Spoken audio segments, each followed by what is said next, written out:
Presidential Broadcast Service. Radyo Pilipinas. Radyo Publiko Ng bagong Pilipinas para sa bagong Pilipino. Naghahatid ng mahahalagang balita at impormasyon na guugnay ng pamahalaan sa sambayanan. Tulay sa himpapawid ng serbisyo publiko. Radyo Pilipinas. Radyo Publiko. Ang boses ng Pangulo. Sa Iloilo, Radyo Pilipinas.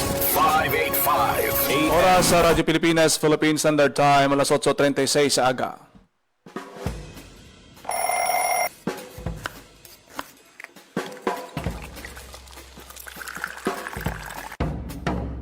Aga sa Iloilo.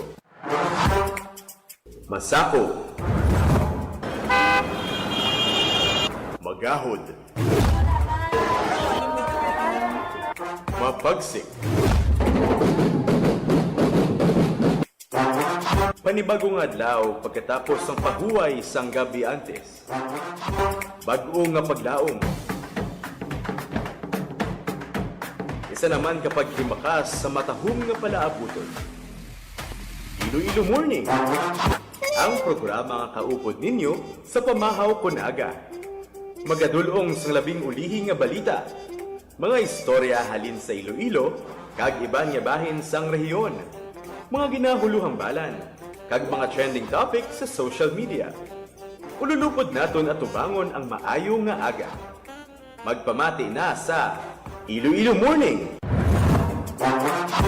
Diri sa 585 kHz sa AM bands ang inyong mga radyo. Radyo Pilipinas Iloilo, the only government radio station in Western Visayas.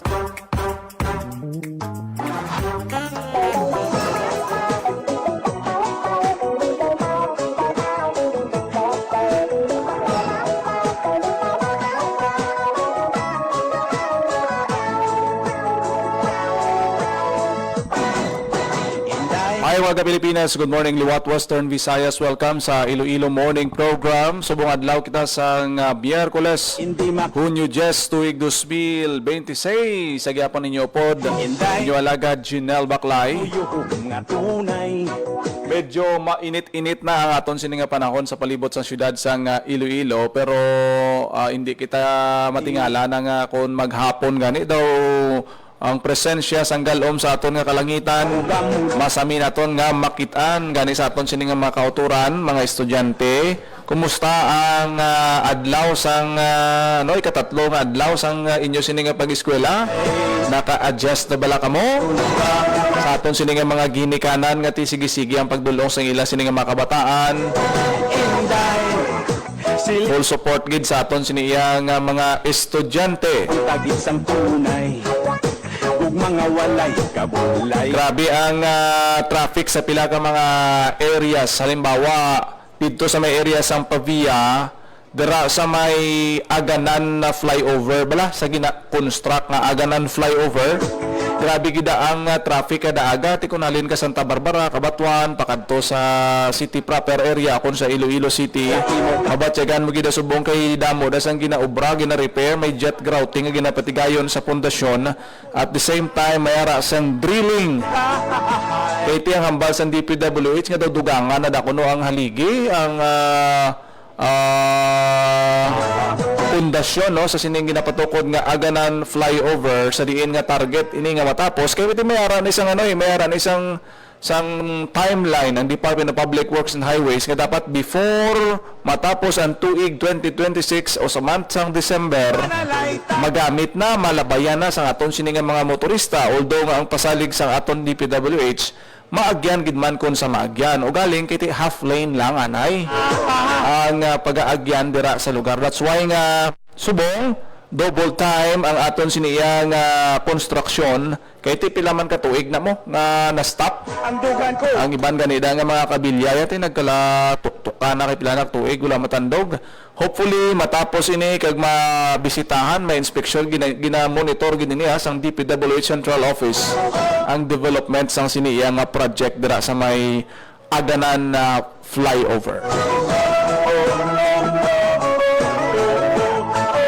Sa pihak nga bahin sa pila pa naton ka mga balita ining gina-monitor naton nga pagluntad sang linog dito sa Mindanao. As of the latest, mayara na sang recorded nga daw sobra na sa 40 ang na-record nga nagkalamatay sa sining linog nga nagluntad dito sa may bahin sa General Santos City. Ang aton Office of the Civil Defense Region 6 nagapangabay gida sa tanan nga mga institusyon, opisina, private man kag public offices nga hindi nyo gid pagkalimtan ang pagbuylog o kung pagpatigayon sang simultaneous earthquake drill, pag-upod sa mga ginapatigayon nga earthquake drill para nga ma-alerto, ma-refresh ang aton siniyang panghuna-una, ang aton preparasyon pananglit nga mayara sing magluntad nga linog. Ariyo, ang second quarter National Simultaneous Earthquake Drill hiwaton sa Hunyo 18. Next week next nga Webes sa may Western Visayas Medical Center. Ting Western Visayas Medical Center, kung tanaw naton isa ini sa mga lugar nga masako, damo ga pa check up da, grabe ang pila da, damo tawo nga nagapakonsulta, nagakadto dira kada adlaw. Kag ini ang napilian nga mangin venue sang National Simultaneous Earthquake Drill. Ti sa aton nga mga kauturan, hindi ka matingala kung sa June 18 may mga pagpugok sang traffic aga subong man may mga pagsinako nga makitaan. Iti as announced by OCD ang ining pagpatigayon sang earthquake drill hiwaton sa June 18. Quarterly ni every 3 months Hindi nga sila nga isa lang sa isa ka tuig kay dapat mangin regular ini siya nga aktibidad. Isa aton nga mga kauturan, balaan aton nga diri sa Iloilo City madamo sang mga dumaan nga mga building. Ang integrity sa mga building, infrastruktura, it's about time nga dapat bisitahan ini ang mga daan na yang mga building. Ti simpre dugay na natukod, expect mo na nga medyo mahuyang na ina siya, hindi na gininaya sila nga tama gid kapagon. Sa bahin naman sa mga newly constructed nga mga building, especially mga high-rise building diri sa Iloilo City, ti dapat nga siguraduhon man ang inspeksyon, monitoron sang maayos ang aton sinilokal nga panguluhan, sang DPWH, City Engineers Office, nga ti masigurado nga mapag-on, no? Kay ti hamakon mo ang sa Mindanao is magnitude 7.8, kag sa part sang Iloilo ti may history man kita nga naka-eksperyensya kita sang una sang grabe man nga linog. Aning Lady Kaykay nga linog nga ti kun i-trace mo na, i-checkon mo na bisan sa imo cellphone, i-search mo na, madugangan ang imo ihibalo sa kung ano kabaskog ang sang una nga linog nga na-eksperyensyahan man naton diri sa may Western Visayas. Samahin sa aton sini Office of the Civil Defense 6 pagi kay Director Raul Fernandez, ti isa ini sa mga gina-remind nga dapat magbuylog ang tanan, magpatigayon sang ila kaugalingon nga mga drills, mag-invite sa mga evaluators. Kay ti after sang drills mayara ina sang evaluation, may recommendation, gina-check ano kadasig ang response, ano kadasig magpalanaog ang aton siniya nga mga pumuluyo alin sa building, diin ang mga areas identified nga pwede maka duck, cover and hold, makakadto ang aton sining mga kauturan, halimbawa mga eskwelahan sa subong. Diin ang identified areas dira nga wala sang building nga hindi dapat tupad sa mga matagas ka building para nga safe makahibalo ang aton sini nga mga kabataan especially. Kay ti dapat nga sa ilalamharon nga edad ma-train na sila, no, sa kon ano ang ila pagahimuon pananglit nga mayara sing emerhensya kasubong sang linog.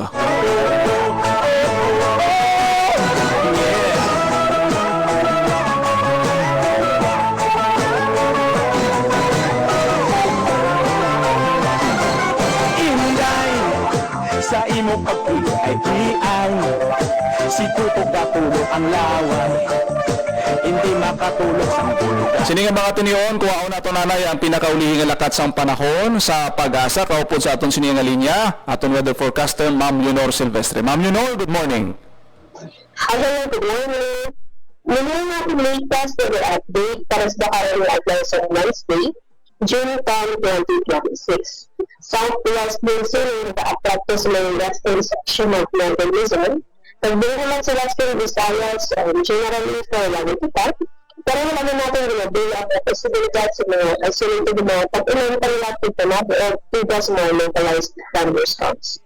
Mahina tugtog makasarangan naman ang hangin natin na mag-aalin sa direksyon south to southwest na makadalasang makalang tugtog makasarangan na pagbalik sa ating kabagatan.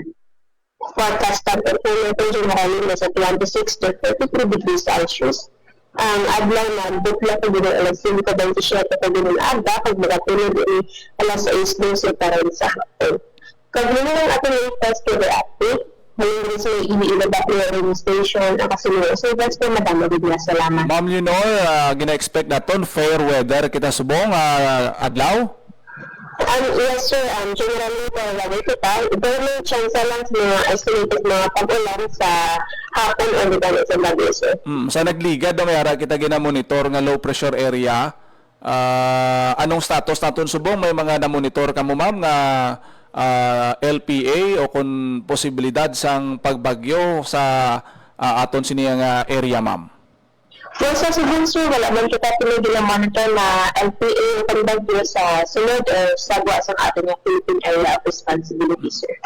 So kalabanan ma'am, subong mga hapon-hapon nagainulan na gidya sa mga iban nga mga area sa kabanwahanan daw expect na ginaton iniya nga do kasubong na siningaton nga tiyempo? Yes sir, ang mga siguro kalabanan ni ating weather conditions sir. So generally for what kita sa adar, then may high chance or baka ang chance ang karon kita sa mga isolated mga pag-ulan sa hapon o dito sa gabi sir. Mamakot na kita ma'am about sa aton sini nga El Nino kay ti may arasing mga ginalauman or gina project nga may super El Nino kita. Mga ano nga month or quarter naton ini siya posible nga ma-experiensyahan na Ma'am Leonor sa inyo sini nga monitoring? Yes sir, sa kagahapon yung issue na kataon press release na kata na present na ang El sa may Tropical Pacific. And then, sabi ko karat, natin sa umpisa June, July, August, hindi pa natin na ma-batchagan kay present tayo at ang nasa Southwest monsoon. So, likely ulan mo din atin ma-experiensyahan. And then, ma-experiensyahan ng El Nino or nabatsagan siya sa during dry season natin sa bare months. So bare months pagali, no? Madamo nga salamat, Ma'am Leonor. Salamat, kid. Welcome, sir.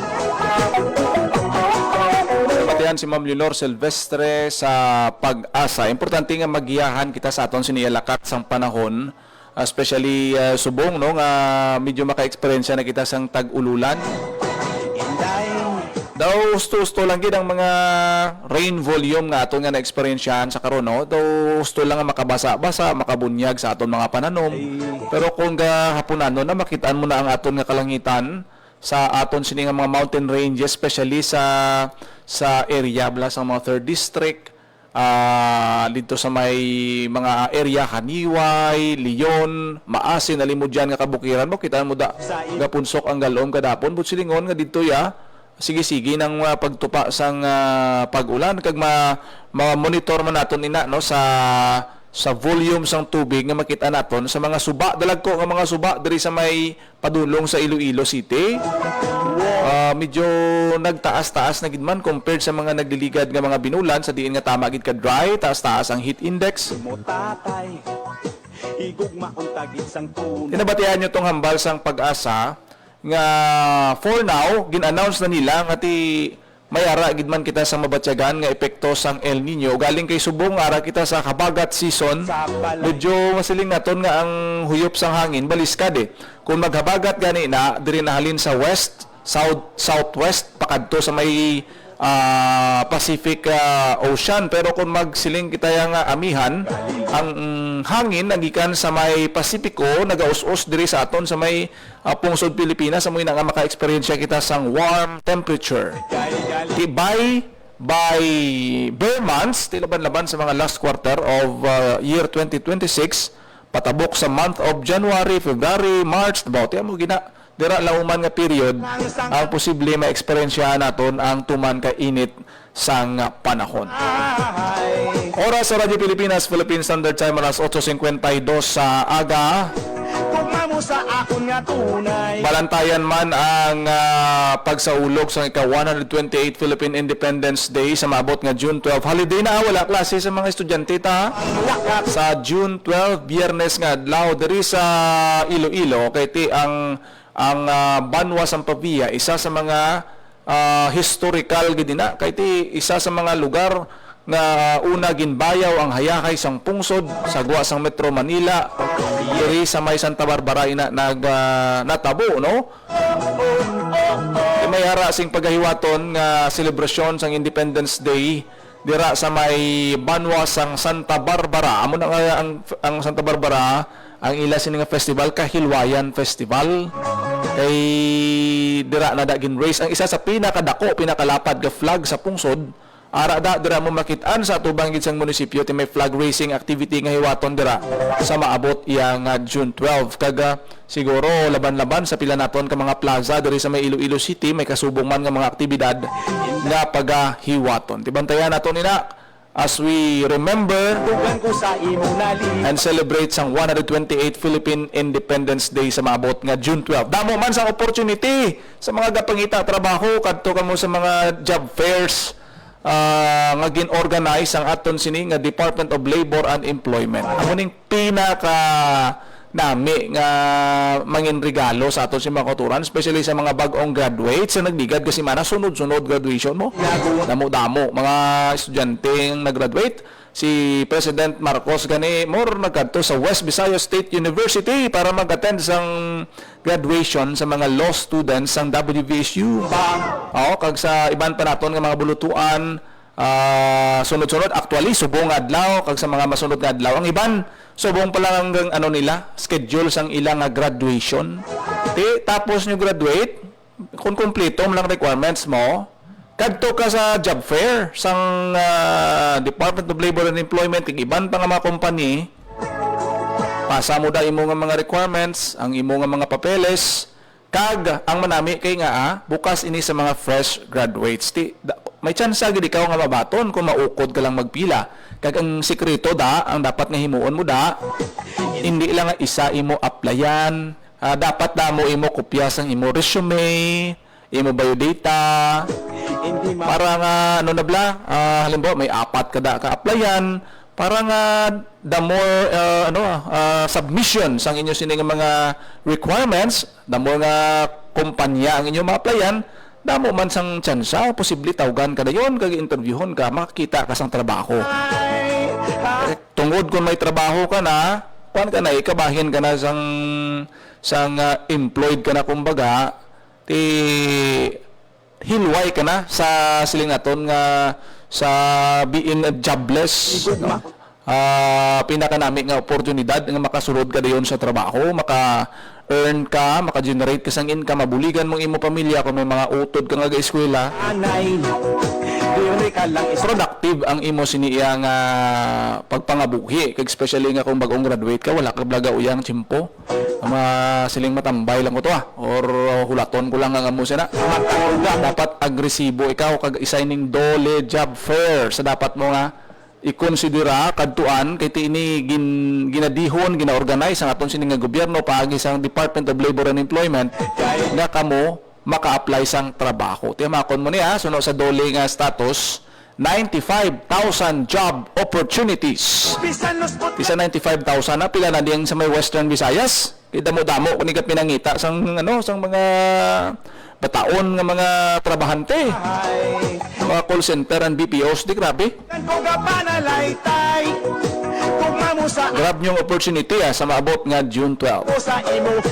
Wala na kita tiyempo diri sa aton sini nga pagpangalagad sa programa Iloilo Morning sa iban pa nga mga balita sa Facebook na lang naton kamo kadto. Radyo Pilipinas Iloilo kag Radyo Pilipinas Community Group. Ako nagid lamang inyo alagad ang inyo tagbalita kada aga. Junel Baklay mayong aga Pilipinas. God bless Iloilo.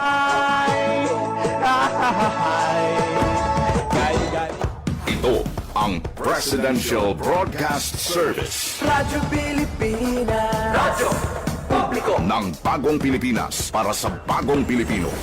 Naghahatid ng mahahalagang balita at impormasyon. Nag-uugnay ng pamahalaan sa sambayanan. Tulay sa himpapawid ng serbisyo publiko. Radyo Pilipinas. Radyo Publiko. Ang boses ng Pangulo. Sa Iloilo, Radyo Pilipinas. 585 AM.